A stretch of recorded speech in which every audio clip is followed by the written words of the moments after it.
Payo ko lang kay Claire Castro. Total pogi naman si si Dan Fernandez. Kontakin mo. May contact dyan ng presidente. Oo. O, kontakin mo. Kahit talo yon, kontakin mo kasi yan si Mr. Google, si Dan Fernandez. Oh, turuan ka paano mag-Google. Kasi hindi ka nagre-research. Oh, okay lang kung ikaw mga pipitsuging vlogger katulad ko. Pero ikaw ay abogado. Ay, nakaw. Hindi po pwede hindi ka nagre-research. Wala akong nakitang abogado na bopols sa pagre-research. Baka kayo ni Gadon. Oh, ayan yung sinasabi. Pero alam mo, may bago ngayon, Claire. May bago. Kung ayaw mo magpaturo kay Dan Fernandez sa paano magpag-Google, may chat GPT. Tanungin mo. Tanong mo si GP. Oo.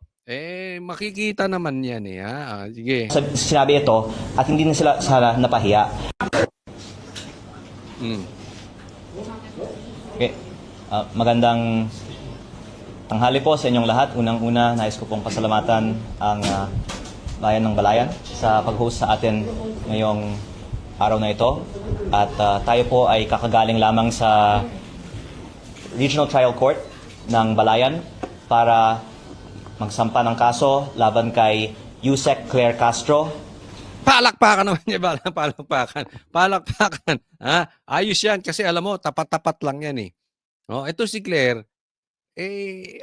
walang pumapatol sa bagay. Alam mo, ngayon lang ako nakakita. May nakita na ba kayo na ganyan na spokesperson ng presidente? Diba? Walang pumapatol. O, ayan, napatulang ka. Tapos ka ngayon. Dahil sa kanyang pagpapaka... Bongbong, ikaw ba pinapatulan mo si Claire? Hindi. Nagtatanong lang ako. Hindi kasi baka nag-aaway din sila. So, baka nagkakasagutan kasi alam mo na, minsan yung mga hirit ni Claire hindi maganda. Kaya tinatanong ko, Bongbong, ikaw ba papatulan mo si Claire? Alat ng fake news. Tayo po ay nagsampa sa tulong po ni Attorney Topacio. Yan, siya nagsabi niyan, Claire, ikaw fake news. Kaya nga sinasabi ng taong bayan na I cannot blame them. Ikaw na ngayon ang reyna ng fake news. Tanong lang yan Claire, totoo ba yun? Yun na sinisigaw ng taong bayan Ikaw na reyna ng fake news. Oh. Ng kaso kay Claire Castro for libel on her libelous statements tungkol sa aking solar power business. Uulitin ko lang po, nagsampa po ako ng libel case kay Yusek Claire Castro para sa 110 million pesos in damages plus attorney's fees. Ito po ay civil case at hindi criminal case dahil hindi ko naman po nais na masaktan si Yusek Claire Castro. Nais ko lang pong depensahan ang pangalan ko. Yan, tama ka dyan. Wag mong sasaktan si Claire. Ha? Wag mong sasaktan si Claire, baka idemanda ka ng grave threat. Ha? Mamaya, buti maganda sinabi mo na hindi mo siya sasaktan kasi mamaya iba na naman ang interpretasyon. Ewan ko medyo iba mag-interpret yung abogado na yan. No, sabihin grave threat yan. Isipin mo, appendix mo lang ang walang latay, grave threat. Abogada yan, Hindi yan yung pinabili ng suka sa kanto. Abogada. Spokesperson, pag ganun mag-interpret. Appendix mo lang ang walang latay, grave threat. Ayan. Pero ang tanong, saan ka kukuha ng 110 million? Sa bagay, hingi ka kay Bongbong. O baka hingi ka kay Lisa. Total, to the max naman ang pagtatanggol mo sa kanila. Kaya lang, sana hindi ka rin iwan. Alam mo naman ang pamilyang Marcos, user-friendly. Dahil sa kanyang pagpapakalat ng fake news tungkol sa akin. Nais ko din pong... Ulit-ulitin mo pa, Leviste. Fake news, fake news, fake news, fake news. Fake news peddler. Claire Castro. Siya may sabi nun, ha? Linawin na hindi po natin kalaban ang administrasyon at si Yusek Claire Castro lang po ang ating kinasuhan. Pero ayon po sa advice ng ating lawyer, si Attorney Topacio, si Yusek Claire Castro ay pwedeng kasuhan din ng cyber libel. Kasuhan mo na. Kasuhan na. Pero ang isa pang tanong dyan, kung magtagumpay ito, saan ka kukuha ng 110 million? Malalaman natin kung iiwanan kanyang amo mo. Yung amo mong adik, di umano. O criminal case. Pero dahil ayaw natin masaktan si Yusek Claire Castro, 110 million pesos in damages na lang po ang sinampahan po natin sa kanya at ayaw natin siyang makulong pa. At pag-aaralan natin po ang ating mga Hayaan mo susunod na mga hakbang pa sa kanya at sa ibang mga nagpapakalat ng fake news tungkol sa iba't ibang mga issue na nakikita naman po ng taong bayan ay nagpapalihis lang ng usapan mula sa tunay na issue ng korupsyon sa DPWH dahil si Yusek Claire Castro po kasi ay nagsimula ng kanyang mga vlog episodes tungkol sa akin, baka mga 15 na po ang kanyang mga episodes tungkol sa akin, tungkol sa kung ano-anong mga issue. Nung una, tungkol sa Cabral Files, tapos yung prangkisa na sinabi niyang binenta ko na hindi ko naman binenta, Fake news, fake news. tapos yung ibang mga kontrata sa DOE na hindi naman na po sa akin, at kagabi nga po, hindi lang isa, dalawa ang kanyang episodes sa kanyang vlog tungkol sa akin. Ay, kumikita kabuhayan si Auntie Claire. Alam mo kasi guest namin to nung nakaraang linggo. Pogi. Pogi ito. Pogi ito. Hindi ko alam, baka crush ni Claire. Baka crush. Ano yan? Pogi. Pogi ito, maputi na bata. Medyo lamang ng mga 10 paligo sa akin. Hindi, bata ito bata. Akalain mo naman. 15 vlog na pala ang ginawa kay Lebiste. Tapos kagabi lang 2. Pambira. Kumikitang kabahayan. Masarap bang gatasan si Lebiste? Pigang-piga si Lebiste. Kinatasan si Lebiste. Katas na katas si Lebiste. Hindi, ang ganyan po kasi yan Pag pinapanood ng taong bayan, siyempre si Lebiste, gusto na binabanata ni Claire, yan ang laging ibablog ni Pero ngayon lang naman ako nakakita ng Yusek, spokesperson ng presidente, nagbablog ng isang congressman 2 times a day. Ang lupit mo! Ano ka? Fame whore? I mean, gusto mo lang talaga ng atensyon o kapus na kapus ka na sa pera? Kasi alam mo, para sa akin, although wala naman to sa batas, pero sana kahihiyan na lang. Spokesperson ka, magbablog ka pa. Ang lupit mo, Teo. Hindi, kasi kailangan yon. Alam mo, kahit sabihin natin na, yung sinasabi ko ngayon ay salita ko. Pag ako nagsasalita as spokesperson, pag ako'y nandyan, ay yan po ay salita ng presidente. Pwedeng ganun. Pero hindi po pwede. Hindi mo maaalis na yung mga sinasabi mo ay salita din ng presidente.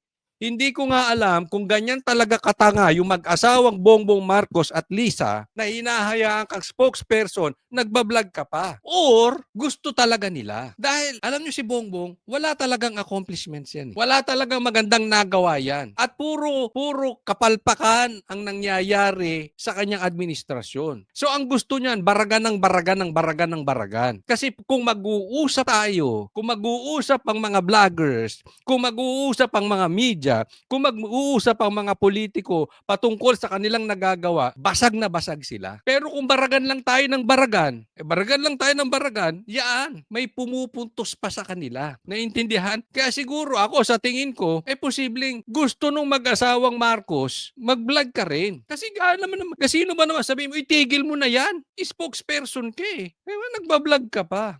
Anong dating neto? Kasi importante po itong maintindihan natin. Binabanat-banatan mo si Lebiste. Whether sabihin mo yan ay opinion mo at hindi opinion ng presidente, yan po ay nangangahulugan na umiiwas kayo sa investigasyon sa mga masterminds diyan sa flood control scandal. Dahil hawak niya ang ebidensya kung sino ang mga magnanakaw. Pasimplihin na natin. Sino yung mga buhaya, sino yung mga magnanakaw, at sino yung nagpapahirap sa mga Pilipino. Tapos isang spokesperson, babanat-banatan mo 2 times a day, 15 times mo nang binablog si Lebiste. Trolling na po ang tawag dyan. Yun na po ang tawag namin dyan. So anong ibig sabihin nun? Umiiwas, whether directly or indirectly, yan ang titingnan ng tao. Umiiwas kayo na isiwalat niya kung sino yung magnanakaw diyan sa flood control scandal. Hindi naman siya dati pinapansin Ngayon, bigla siya pinapansin dahil hawak niya yung listahan ng mga magnanakaw. Na yun na lang ang tawagin natin para madaling intindihin. Ang taong bayan na po ang pwedeng maghusga na nung lumabas lang yung Cabral Files, doon nagsimula yung mga matitinding atake nila laban sa akin. Exactly. At si Yusek Claire Castro, ang pinaka-high profile na example nito dahil sa dami nga niya po ng mga vlog episodes tungkol sa akin, matapos lamang kong nabanggit na ako po ay in possession ng mga Cabral files. At ang isang dahilan actually na hindi ko naman sinusubukan na kausapin sila na wag na nilang tamaan ako, ay nakikita naman ng publiko na hindi totoo ang sinasabi nila at ito po ay diversion lang sa totoong issue. At hindi po ako ang nadi-discredit nila. Dinidiscredit nila ang sarili nila.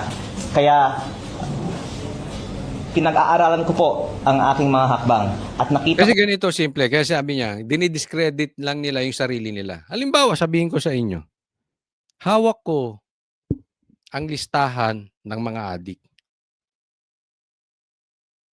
Hawak ko ang listahan ng mga adik na mga nasa gobyerno.